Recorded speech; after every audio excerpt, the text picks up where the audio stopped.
What's a secret your family made you keep that still haunts you? For me, it started when I was 12. My older sister Tessa vanished for 3 days. My parents instructed me to tell anyone asking that she was visiting an aunt. There was no aunt. When Tessa came home, she was quiet, bruised, and distant.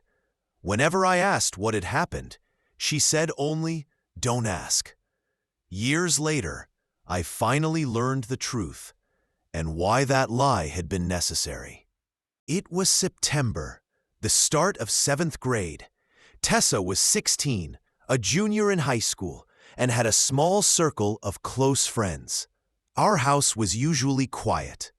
Dad worked long hours at a manufacturing plant, and Mom kept busy with community activities. We weren't close as sisters. The 4-year gap felt wider than it really was. One Wednesday morning, I noticed Tessa's bed was empty. Not unusual. She often left early to meet friends. But that evening, she still wasn't home. Mom was on the phone, whispering. When she hung up, I asked about Tessa. Mom said she was visiting Aunt Rita in Lakewood for a few days. I protested. We didn't have an Aunt Rita. Mom gripped the counter and told me to tell anyone who asked exactly that story. No questions, no explanations. Dad came home early. They spoke behind closed doors in hushed voices. Later, Dad looked pale and tense. When I asked if Tessa was okay, he assured me she was fine and reminded me to stick to the Aunt Rita story. That night, I stood in front of the mirror, practicing the lie. I had never lied about something so serious before. The next morning, Tessa's best friend, Bryn, confronted me at school. Her eyes were red. She demanded to know where Tessa was. I recited my practiced line about Aunt Rita.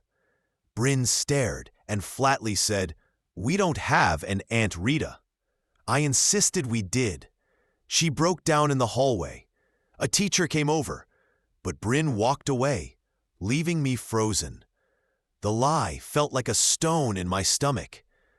That evening, Mom got a call, grabbed her keys and left. She told me to stay home, lock the doors, and not answer the phone. Hours passed. At midnight, a car pulled into the driveway. Dad arrived with Tessa, who moved slowly, head down. Her face bore a dark bruise and a split lip. She hugged herself tightly, as if she were cold, though the house was warm. I ran to her, asking what happened. She looked at me blankly and said, "Don't ask." Then she went straight to our shared bedroom and closed the door. Mom followed with a plastic pharmacy bag. Dad sank onto the couch, head in his hands, and reminded me once more about Aunt Rita. That was all anyone needed to know. For 3 days, Tessa stayed in her room with the blinds drawn. She emerged only to use the bathroom. Mom brought meals she barely touched. I slept on the couch because Mom said Tessa needed space. On Sunday night, Mom and Dad had a long discussion with Tessa in the kitchen. I wasn't allowed to join. Afterward, Mom told me Tessa would return to school the next day. If anyone asked about her bruises, I was to say she fell while hiking with Aunt Rita. On Monday, I watched Tessa carefully apply makeup to cover her injuries. At school, Bryn confronted her, but Tessa mechanically repeated the story. She avoided her friends and kept her head down. Weeks passed, and life returned to normal on the surface. But Tessa had changed. She no longer had friends over, came straight home, and jumped at loud noises. When I tried to ask her about what had happened, she told me firmly never to ask again. Years later, I was 18, home for winter break from college, cleaning my closet, when I found my old diary from 7th grade. Reading it brought back all the questions. That night, I overheard my parents talking. Mom mentioned seeing someone named Oscar's mother at the store. Dad asked about Tessa. Mom said she'd ignored her. Oscar. The name rang a bell. I dug through Tessa's old yearbooks and found him. Oscar Reyes, 2 years ahead of Tessa, her sophomore year boyfriend. The next day, I visited Bryn. Alone, I asked about Tessa's disappearance. Bryn hesitated, then revealed that Oscar had been controlling and jealous. He hurt Tessa, and everyone had been told not to ask questions. I called Tessa that night. After a long pause, she agreed to come home the following weekend to explain everything. Tessa arrived Friday evening. She looked different, shorter hair, more confident. After our parents went to bed, we sat at the kitchen table with tea. She told me she had met Oscar after their breakup. When she arrived, he and 2 friends took her phone and forced her to a hunting cabin outside Lakewood.